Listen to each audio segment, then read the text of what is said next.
পড়ে ইন্না লিল্লাহ সুবহানাল্লাহ সুবহানাল্লাহ সুবহানাল্লাহ সুবহানাল্লাহ।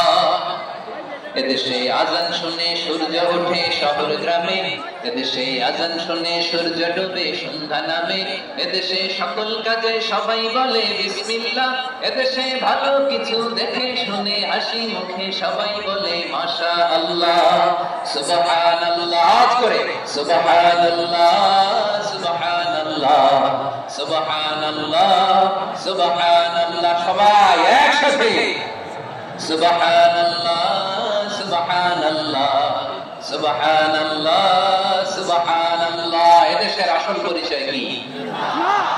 আওয়াজ করে বলতে ভয় লাগে। এদেশের আসল পরিচয় কি? ইসলাম দিয়ে আমাদের সংসদ ভবন চলুক, আমরা চাই কি চাই না? বঙ্গভবনে লা ইলাহা ইল্লাল্লাহ পতাকা উড়ুক, আমরা চাই কি চাই না?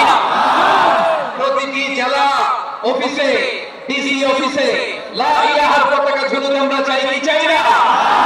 আমরা চাই হাত তুলে আল্লাহর দেখা।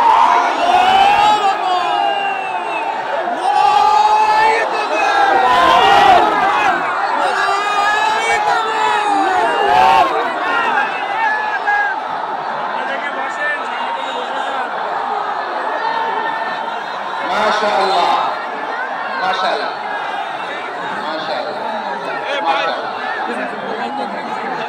যশোর আওয়াজ করে বলো, ভালো মানুষ না খারাপ মানুষ? বুঝে বলছো তো? মানুষ ভালো হলে যে কত ভালো। এই মানুষকে যখন দিলে, মানুষকে মানুষ বানালে যে সে কি হতে পারে শুনবা? হ্যাঁ নাকি মনে যাতে দিব? শুনবা?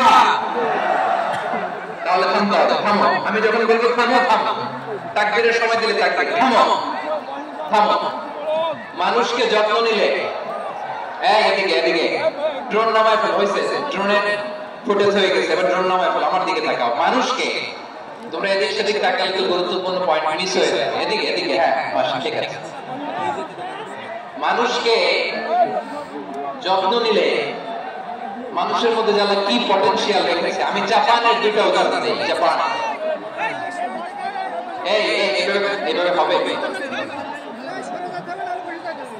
হয় বসো না পেছনে, কথা নেই, কথা তো বলাই যাবে না, হারাম কথা বলা আছে একেবারে চুপ। আজকের জন্য হারাম করে দিয়েছে আমি কিছু সময়ের জন্য, একেবারে নিষিদ্ধ। জাপানের দুইটা উদাহরণ দেই, খেয়াল করে করে শুনেন বুঝবেন। 2022 সালে জাপানের সাথে জার্মানির খেলা, ফিফা ওয়ার্ল্ড কাপ 2022। এক পক্ষে জাপান, আরেক পক্ষে কোন দেশ? কথা শোনে নাই। এক পক্ষে কোন দেশ, আরেক পক্ষে সবাই। এক পক্ষে আরেক পক্ষে। ওই খেলায় জিতেছিল জাপান, জিতেছিল 22 সালের এই ফিফা ওয়ার্ল্ড কাপে জাপান ফুটবল খেলায় জিতে।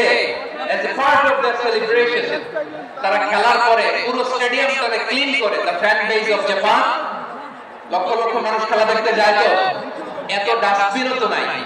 তো যারা ডাস্টবিনে জায়গা পায় না তারা এই যে চকলেটের প্যাকেট, পানির বোতল, চিপসের প্যাকেট তারা এদিকে সেদিকে রেখে দিয়েছে। জাপানের ভক্তরা, জাপানের খেলোয়াড়রা as a part of their celebration তারা খেলার পরে পুরো স্টেডিয়ামের সব ময়লা আবর্জনা ক্লিন করে তারপরে বিদায় নিয়েছে। তাদেরকে কি ক্লিন করার দায়িত্ব দেওয়া হয়েছিল? এই যশোর জাপানের যে ছেলেরা খেলা দেখতে গেছিল ওদেরকে কি ক্লিন করার দায়িত্ব দিয়েছিল? তারা কি স্টেডিয়ামের পরিচ্ছন্নতা করবে? তাদের আকল, তাদের সিক্স সেন্স তাদেরকে বলেছে। ছোটবেলা থেকে জাপান গভর্নমেন্ট ওদেরকে এত পরিচ্ছন্নতা শেখায়, ক্লিনলিনেস অ্যাওয়ারনেস ক্যাম্পেইন করায়। ক্লাসে আমি দেখেছি, ক্লাসে নিজের ব্যাগ নিজে মুছে, ক্লাসের মাঝখানকার সময় দেয়, নিজের টেবিল নিজে মুছে, নিজের ক্লাসরুমটা নিজে পরিষ্কার করে। রাস্তাঘাটে একটা ধুলা নাই, ময়লা নাই, একটা টিস্যু নাই। খেলার পরে গোটা দৃশ্যকে তাক লাগিয়ে দিয়েছে। জাপানের ফ্যানরা সবার রেখে যাওয়া গার্বেজ, টিস্যু, বোতল পরিষ্কার করে তারপরে স্টেডিয়াম থেকে বিদায় নিয়েছে। আমরা কেন এমন হইতে পারলাম না? আমরা কেন এমন হইতে পারলাম না? জাপানের যারা এগুলো করছে ওদের তিনটা করে চোখ না, চোখ তো তিনটা জাপানও লাগবে। জাপান বলতো হাত তো 4টা, কান তো 6টা। হ্যাঁ, নাকি আমার মতো 2 হাত 2 কানওয়ালা মানুষ? চোখে দেখলে ওটা মানুষ না। চিন্তা করছেন? তার মানে জাপানিজদেরকে যে গ্রুমিং করে শিখানোর মাধ্যমে পরিচ্ছন্ন বানানো গেছে, ওরা যেমনি মানুষ আমরাও মানুষ, আমাদের সন্তানদেরকে শেখালে তারাও পারবে।